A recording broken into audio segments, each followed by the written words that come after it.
안녕하세요. 이번 시간에는 이 화면과 같이 아이디를 입력하지 않았을 때 이 보내기를 클릭하면 아이디를 입력하세요 라는 안내문구가 뜨는 작업을 한번 해보도록 하겠습니다.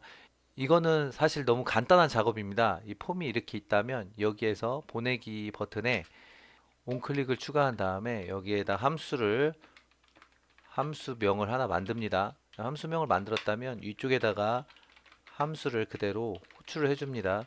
그러면 여기에다가 함수명을 선언을 해준 함수명을 사용을 하는데 이제 여기에 이렇게 아이디를 입력하세요. 이렇게 출력을 해줍니다. 보겠습니다. 이렇게 보내기를 누르면 아이디를 입력하세요 라는 창이 뜨고요. 뭐 내용을 입력해도 아이디를 입력하세요 라고 나오죠. 이거는 여기 안에 그냥 무조건 함수를 호출하고 그 안에 아이디를 입력하세요 라는 이 부분이 실행되기 때문에 그렇습니다. 그래서 여기에다 frm, mdnt 이렇게 폼 이름을 지정한 다음에 if문으로 id가 value value가 없을 때 이게 실행되게끔 이렇게 하는 겁니다. 이런 식으로 내용이 없을 때 이제 출력이 되게 됩니다. 보겠습니다. 보내기를 누르면 아이디를 입력하세요가 나와지고요. 입력되어 있는 상태에서는 나와지지 않는 그런 형식입니다. 그리고 여기서 만약에 입력되어 있지 않을 때 여기에 포커스 user id 값에 cus 포커스를 이동시켜 주는 겁니다. return 리턴 값을 없애면 멈추게 됩니다. 이렇게 해서 처리를 하고요. 저 검사를 다 한 다음에 정상이 되면 이제 전송을 해야 되겠죠. frm sub 서브밋을 이렇게 하게 되면 해당하는 페이지로 전송이 되죠. 여기 보면 액션 페이지가 그대로 자기 본 페이지이기 때문에 이렇게 입력을 한 다음에 이렇게 누르게 되면 자기 자신으로 다시 넘어오니까 그대로 됩니다. 이게 제대로 넘어왔는지 안 넘어왔는지 확인을 위해서 이런 식으로 변수가 제대로 들어왔는지 한번 확인해 보겠습니다. 이런 식으로 이렇게 보내기를 누르면 이렇게 나와지죠. 그리고 이제 입력하지 않았을 때는 아이디를 입력하세요 라는 게 나와지고요. 이거를 설명하려고 했다면 뭐 이렇게 굳이 영상 같은 걸 만들지 않았을 텐데 여기에서 좀 더 한 단계 더 들어가는 작업을 한번 해보도록 하겠습니다. 지금 같은 경우에는 이 폼이 한 개밖에 없으니까 크게 상관이 없는데 이 폼이 굉장히 많을 때가 있어요. 한 뭐 10개, 20개 이렇게 있을 수가 있단 말이죠. 그러면은 이런 모든 부분들을 다 복사해서 붙여넣기 해서 이거를 내용을 다 바꾸고 하기가 사실 어렵거든요. 그래서 이걸 좀 한 번에 처리할 수 있는 방법이 있습니다. 미리 파일을 만들어 놨는데 여기에 디폴트라는 파일이 하나 있습니다. 이 자바스크립트 함수를 모아놓은 파일이고요. 이 해당하는 파일을 불러오기 위해서는 PHP에서 include와 같이 그 자바스크립트도 이제 include를 할 수가 있는데 여기에다가 이 형식으로 해서 src에 해당하는 위치 경로를 적어주면 됩니다.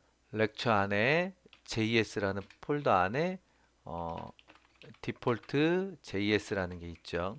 이렇게 하게 되면 여기 선언되어 있는 이 함수를 그대로 불러오게 됩니다. 이제 이것을 사용하는 방법을 확인해 보도록 하겠습니다. write submit 할 때 이 함수를 호출하게끔 하면 됩니다. 여기에서 이제 이 함수를 이렇게 호출해 보고요. 도대체 저 내용이 무엇이 찍히는지도 한번 보겠습니다. 여기 있는 폼은 여기 앞에 있는 폼 이름입니다. 여기 그대로 가져오는 겁니다.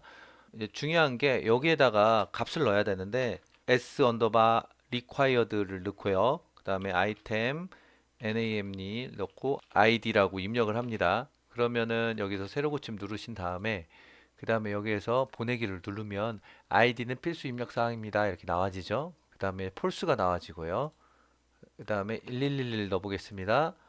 true가 나와지죠. 여기 실행하지 않고 바로 true가 나와지는 거예요. 그러니까 폴스일 때는 넘기면 안 되는 거잖아요. 그러니까 if문으로 해서 여기가 폴스이면 넘겨주지 않고요. 폴스가 아니면 넘겨주는 겁니다. 그럼 보겠습니다. 여기에서 보내기를 눌러요. 그러면 아이디를 입력해야 됩니다. 라고 이렇게 나오죠. 그 다음에 이제 아이디를 입력해요. 이제 아이디를 입력했을 때 정상적으로 이렇게 전송이 되는 식입니다. 그러니까 내가 원하는 값들이 있고 이것을 넘겨주고 싶을 때는 이런 식으로 쭉 추가만 하면 됩니다. 보세요. id 1, 2, id 1, 2 이런 식으로 여러 개가 있다고 가정했을 때 보내기를 눌러봅니다. 그러면 아이디는 필수 입력 사항입니다. 나오죠. 그다음에 입력을 합니다. 그리고 보내기 누르면 아이디 1은 필수 입력 사항입니다.